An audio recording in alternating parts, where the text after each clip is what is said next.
Poytaxtimizda ixtisoslashtirilgan ta'lim muassasalari agentligi tizimidagi maktablar o'quvchilari o'rtasida zakovat intellektual musobaqasining respublika bosqichi o'tkazildi.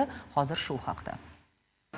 Yurtimizda yoshlar intellektual salohiyatini oshirish, ularni faol va ijodkor qilib tarbiyalash maqsadida 5 yildan beri an'anaviy tarzda tashkil etiladigan ixtisoslashtirilgan ta'lim muassasalari agentligi tizimidagi maktab o'quvchilari o'rtasida zakovat intellektual musobaqasining respublika bosqichi bo'lib o'tdi. Har bir hududdan eng kuchli jamoalar saralab olinib, jami 42 ta jamoa, ya'ni 294 nafar o'quvchi Toshkent shahrida o'tgan respublika finalida g'oliblik uchun kurashdi. Hozirgi ayni zakovat muhiti menga vobshe yoqdi, juda ham yoqdi.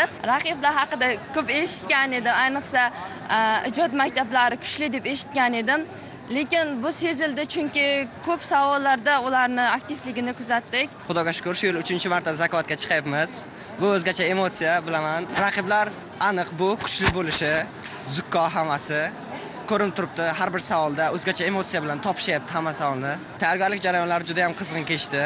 Ayniqsa oxirgi 2 haftasi umuman bilan kutubxonadan chiqmasdan to'liq darsliklarni o'qib, oxirlarida shu boshimiz og'rib ketgan paytlari ham bo'ldi. Bellashuvlar yuqori darajadagi bilim, zukkolik va jamoaviy hamjihatlik muhitida o'tdi. His-hayajonga boy final bosqichi yakunida eng kuchli jamoalar aniqlandi. G'oliblar diplom, medal va qimmatbaho pul mukofotlari bilan taqdirlandi.